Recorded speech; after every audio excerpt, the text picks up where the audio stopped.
또 한 가지 아무도 이야기 안 하는데 이 제스처 부분에서 좀 주의할 부분이 있어요. 아무리 해도 안 받아지는 거예요. 보니까 애플워치 9이 출시가 되면서 애플워치 울트라 2세대도 같이 출시를 했죠. 사실 이번에 애플워치 9이 크게 이슈가 못 되면서 또 그에 묻혀서 애플워치 울트라 2세대는 더 조용한 것 같아요. 제가 리뷰를 찾아봤는데도 리뷰가 거의 없더라고요. 하지만 궁금해하시는 분들 분명히 계실 것 같기 때문에 제가 오늘 애플워치 울트라 1세대와 2세대를 좀 비교, 리뷰를 해보려고 합니다. 사실 할 얘기가 그렇게 많지는 않아요. 외관도 비슷하고 성능도 사실 그렇게 크게 차이가 나진 않습니다. 하지만 당연히 다른 부분이 있죠. 제가 앞서 올린 애플워치 9 영상에서 이야기했듯이 이런 제스처라든지 이런 부분 차이가 있기는 하고, 그리고 제가 또 이제 프리다이빙을 좋아하기 때문에 프리다이빙 가서 한번 이렇게 확인을 해봤어요. 어떤 차이가 있는지 확인을 해봤는데 그 부분도 같이 이야기를 해볼게요. 자, 우선은 외관 비교부터 가죠. 자, 이렇게 두 제품입니다. 보시면 차이가 있나요? 좀 세세하게 보면은 옆에 용두라든지 이런 버튼, 홀까지 완전 똑같아요. 왼쪽도 마찬가지로 이 주황색 버튼이나 이런 스피커나 물 빠지는 곳, 이것도 똑같고요. 뒤집어 보죠. 자, 후면에서 사실 저는 요 글씨 있잖아요. 여기 글씨의 차이가 있을 줄 알았습니다. 근데 글씨도 2세대라고 써있질 않아요. 그러니까 그냥 외관만 봐서는 알 수가 없는 거죠. 자, 그럼 뭐가 1세대고 뭐가 2세대일까요? 얘가 1세대고 얘가 2세대입니다.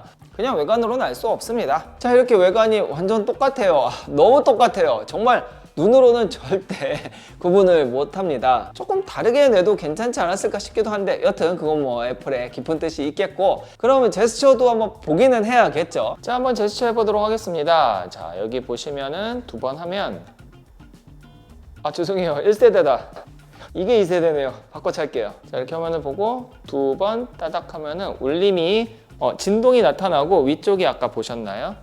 이렇게 표시가 나면서 이렇게 세팅이 가능합니다. 이거 세팅하는 방법 설정 가서 하면 되는데 그건 이전 영상, 이 위에 영상에서 확인하시기 바라고, 쉽게 얘기하면 전화 오면 전화 받거나 플레이, 스탑 정도, 그러니까 우리가 흔히 얘기하는 메인 버튼 정도로 사용할 수 있습니다. 또 한 가지 아무도 이야기 안 하는데 이 제스처 부분에서 좀 주의할 부분이 있어요. 자, 이렇게 착용을 하면 얘는 이제 AOD가 되잖아요. 아니, AOD 아니고 상시 표시형 디스플레이. 여튼 화면이 계속 나오는 게 있는데 이 제스처를 안 먹는 경우가 좀 있더라고요. 제가 요리를 하거나 이럴 때 전화가 오면은 사실 핸드폰을 볼 여유가 없어요. 평상시 같았으면은 이렇게 보겠죠. 보고 누군가 확인을 하고 이렇게 제스처를 하겠지만, 그때는 제가 좀 그런 여유가 없어서 그냥 바로 두 번 제스처해서 받으려고 했더니 아무리 해도 안 받아지는 거예요. 보니까 이렇게 손목을 대기 전에 활성화가 안 되어 있으면 아무리 두 번 터치를 해도 동작을 하지 않습니다.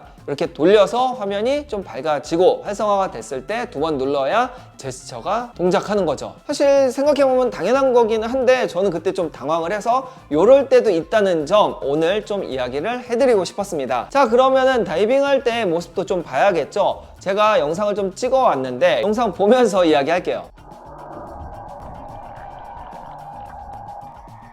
왼쪽이 울트라 1세대, 오른쪽이 2세대입니다. 사실 수심 앱에서는 완전히 똑같이 나와요. 그래서 제가 좀 비교하려고 왼쪽은 수심, 오른쪽은 오셔닉 플러스 앱을 켰습니다. 보시면 이 두 개의 차이는 다른 건 없어요. 센서가 같으니까 수심은 거의 비슷하다고 봐야 되고요. 다이빙 시간도 동일합니다. 온도 똑같고 다이빙 횟수와 총 다이빙 시간 요거만 오셔닉 플러스에서 제공을 해요. 참고로 오셔닉 플러스는 유료 어플이지만 다이빙까지는 무료로 사용할 수 있습니다. 결국은 둘의 차이는 없다는 거죠. 저는 지금 메인으로 애플워치 울트라 2세대를 사용하고 있기는 합니다만, 만약에 1세대를 사용하시는 분들이 넘어갈 이유는 크게는 없는 것 같아요. 왜 그러냐면 제가 이 제스처를 사용을 하기는 하는데 실생활에서 뭔가 이렇게 동작을 할 때는 제스처도 물론 쓰기는 하지만 그렇게 많이 쓰는 것 같지는 않아요. 아무래도 그냥 바로 터치를 한다든지 누른다든지 이렇게 해서 사용을 하는 경우의 수가 더 많기 때문에 1세대 쓰는 분들이 이 제스처 때문에 넘어올 이유는 사실은 그렇게 많지는 않을 것 같아요. 저는 개인적으로 1세대 쓰면 그냥 사용하는 게 괜찮을 것 같고요. 그리고 이제 울트라를 사용해보고 싶은 분들은 어차피 1세대 단종됐어요. 그렇기 때문에 2세대 사야 됩니다. 가격도 출시가는 거의 동일하니까 그냥 2세대 사는 것도 저는 괜찮을 것 같아요. 단 좀 비용을 아끼고 싶다 하시는 분들은 조금만 기다려 보세요. 그러면은 이제 단종된 1세대가 슬슬 물량이 풀리기 시작할 겁니다. 물론 이제 뭐 한두 달 정도 뭐 더 걸릴 수도 있겠죠. 급한 거 아니라면은 조금 더 기다렸다가 1세대 사는 것도, 만약에 1세대가 나오면 가격이 좀 많이 떨어지겠죠. 아무래도 2세대가 있다 보니까 그렇게 해서 하는 것도 하나의 좋은 방법이 아닐까 싶습니다. 그래서 제 결론은, 자, 내가 1세대 사용 중인데 2세대로 가고 싶다. 별로 비추천.